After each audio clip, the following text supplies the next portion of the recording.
For Lego Marcengill 5, I want to show off more sets, so that's what I'm going to do. So in this big old box, this is one of the bigger boxes, extra strength large box. It's even got handles on the sides of it. This is a Mandalorian battle pack that I accidentally squished a little bit. I don't know if you can tell. Make sure that you never pack your sets to where there's more weight on top than on bottom. This set is still in really good condition. But yeah, definitely pack your sets properly or you're going to end up with damaged boxes very easily. This next set, I got this on sale. This is the Mars Research Shuttle. I got this on sale for $10 off its original price. I believe this is a $40 set. Got it for $30. I actually wanted this just because of how awesome it looks. I love this shuttle. And they recently released the big NASA shuttle. I'm a fan of that one as well. That's a very awesome, very intricate build. But I do like this one. I love this minifigure scale rocket. This is just, this shuttle is just awesome. And the next set, I got this simply because there's a whole spill about The Mandalorian being such a great show and like Cara Dune getting fired off the show. So I wanted her minifigure just because of how much people were talking about this minifigure being worth right now. So I kind of just jumped on this as soon as I could. Target had this for retail price. I didn't get this on sale when Target had it on sale. At one point this was about $10 off of its original price, but I missed that, sadly. I did have to get one though. When they say the minifigure is going to go for good in the future, you might as well just get the whole set. Up next, this is kind of a damaged box. This box is a little bit hurt. $90 set, I believe. The Avengers Tower Battle. I got this for like 60 something dollars. This was like I think it was over $20 off of the retail price. So I jumped on it. Awesome set. I really just wanted this just to say that I had it. I mean, some sets when I buy them, I might not even be a fan of the theme. Like, I am a fan of Avengers, but not all the characters that are in this. Like, the entire set looks awesome, but a lot of these things I buy just because of how good the deal is. Even when the box is kind of fractured, if it's not in really bad condition, I usually jump on it if it's a really good deal, just to have the set in original packaging. Along with that Avengers set, the next one that I got, while also looking for sale sets, this is the Iron Man Hall of Armor, and I can't remember how much this is. This might be $70 retail, I believe, and I got it for about $50. This box is in pretty good condition. I'd say this box is in like an 8 out of 10 condition. It's in really, really, really decent condition for what I paid for it. I got this on sale when Target was having a sale on them. Actually, I think Walmart was too. They like to do a lot of their sales together. And so when I saw this, I just wanted to jump on it. I saw a lot of people using this for their Batman figures, and I really like that idea. So next one that I've had this for a while actually. I put it aside, but this is the People Pack, and this is like the Research Space Development People Pack. Awesome People Pack. I know there's a couple more of these People Packs that they've done, but I really like the Space one just because it goes with the Research Shuttle that I have. This is the 2020 Harry Potter Advent Calendar. This box is in really good condition. I did a video on this in the last one. I talked about I got this for $10 off the retail price. The only reason I jumped on it was because of how good the box was, how good a condition the box was in. If I can find the box in good condition, I'm fine with keeping it, because that's usually when I trust myself more than I trust, the next person. I trust myself with a Lego set. I can keep it in good condition. The way I'm packaging these sets into these boxes, hopefully is not going to lead to more obstruction to the boxes, but you never know. And finally, my favorite set, my most recent set, the last thing that I have purchased with money towards Lego is this Monkey Kid set. This is Red Sun's Inferno truck, and this thing is just piping awesome. I just love this set. I wanted one just for the sole purpose of having it while it's still at, whatever price it is. I didn't want to have to go on eBay looking for this in a couple years. The last one that I hope to get before they all retire is the Flaming Foundry. That's the biggest set I think I'm going to buy out of this line. I like how hardcore it looks. It just looks really metal, and that's why I'm kind of buying into these. I like the way these sets look. They're really cool.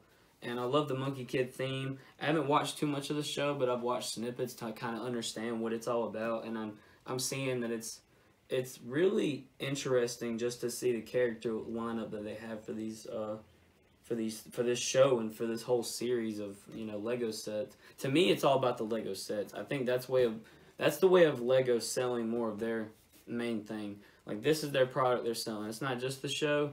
It's mostly Monkey Kid Lego. So, yeah, buying the Monkey Kid sets while they're popular. I want to show just some stuff at the end of this. I'm going to show some of my metal tapes, because that's not something I do in the Lego videos, but it is in the background. Yeah, I'm going to show that, and I'm going to show my figures as of right now, and kind of just talk about them. So I hope you guys enjoyed another installment of Lego Marcengill. Before I go, here's what the case looks like. As you can see, I got all my Batman at the top. Everything from my old Batman to the new 2019, 2020s. The CMF series Batman. Of course, these four are all my favorites right now. And here's my Joker and my Harley Quinn. And for those of you who don't believe me, I didn't have any Lego sets when I was into Batman, which is why I'm buying the newer ones in my 20s and opening them, just because I didn't have anything to collect when I was younger. The only Batman that I had was this one. I really bought him off of eBay just to have a Batman, because there were no sets in Walmart or Target when I was a kid. I just kind of grew up in the era where there wasn't Batman for a few years, so, or at least that's when I was into Lego really heavy, before I got back into it. So the next lineup is mostly all my villains except for my Robin and my Batwoman. And of course I got Mr. Freeze, Poison Ivy, and Two-Face. And then you got Bane, Catwoman, the Riddler, which that Riddler is a little customized. My most recent one is my Killer Croc. He's the one I needed to finish this, and the Penguin. And this is really just, other than the Robin, the Batwoman, and all four of the Batmans, I will put more villains in here. I know I want a Scarecrow. But other than a Scarecrow, I don't really know who else I would actually be interested in getting. That's just me personally. These are just my favorite villains, just my favorite heroes. So yeah, that's where I'm keeping the case right now. I'm keeping it to, you know, this minimum. I'll put more figures in it like I had before. If you've watched the earlier videos, I used to have Spider-Man at the bottom. And all of these were double stacked like this corner right here. They were all just 2 and 2 and 2. So, which I might put more in there in the future, but I like the way it looks now. I love having a clean case for them. This is a custom case. I got this when I was younger, and I've been drawing on it for, you know, since I was younger. So now, if you stuck around this long, I'm going to show off all my CD and my vinyl and whatnot.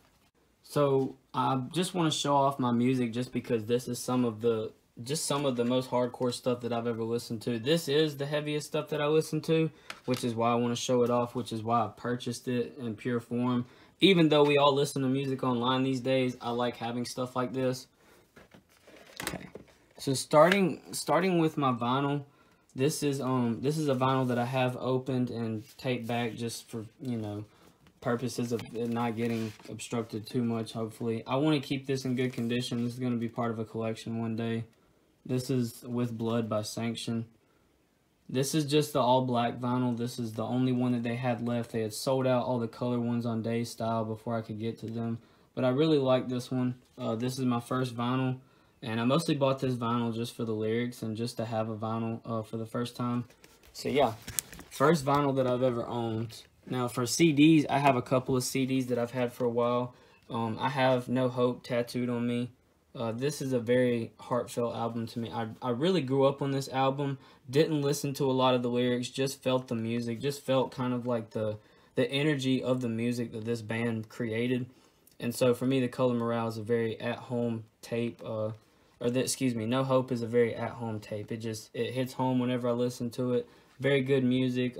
This isn't really too metal compared to the other stuff that I listen to, but this is a very heavy album. I like this album a lot. It has a lot of meaning to it, and the lyrics behind it are just awesome. The next thing that I want to talk about that isn't really as much metal as the rest is this as well. This is Fleshwater's EP. This is just their EP. It's called Fleshwater, but I'm just such a fan of this. This is basically Vane mixed with a few other people that, you know, it's not exactly Vane, but it's about the same people, and it's a couple of the same people as that band, and their music is just amazing. I mean, I got this, keeping it sealed just to have it. This is the second round that they made. I think they made green ones before they made these, if I'm not mistaken. But I'm so glad that I got one of those while I could. So I also have With Blood in a cassette as well. That's the only 2 cassettes that I own, and these are the metal CDs that I own. This is Arizona by Vane. One of my favorite hardcore albums of all time. I didn't listen to hardcore stuff like this until, you know, I really found this tape. I mean, when I found this and saw these guys live and felt the energy of their music, I was like, yeah, I really like this kind of stuff. Like, and then eventually what led to that was me finding stuff like Sanction and Silenus. This is Silenus. This is The Garden is Burning by Silenus. This is their most recent tape. If you don't know about this and you like aggressive music, you should go check it out. I'm a huge fan of metal, like I've said before. And yeah, for those of you who stuck around for this side of the content, thank you. This is a little bit more graphic, a little bit more age restricted than the Lego. I love for the kids to come and watch the Lego. I love for any viewers who enjoy the content, excuse me. But I also do have stuff for like kind of like my adult side of people who hang out here for this stuff. There are adult fans of Lego. Don't think they're not. There's a such thing as an AFOL, and I am one of them. I'm a huge collector of this stuff, and I really like collecting in general, which is why I have a lot of the stuff that I have. Thank you for sticking around. This has been another installment of the Lego Marcengill videos, and I'm going to be doing stuff with Mango Peace here soon with the clothing and whatnot. I'm going to be making shirts for friends and family, just kind of a small line that I want to make one day. So yeah, that's just kind of like a little spoof, little blooper for what will be coming in the future. So yeah, thanks for watching, guys.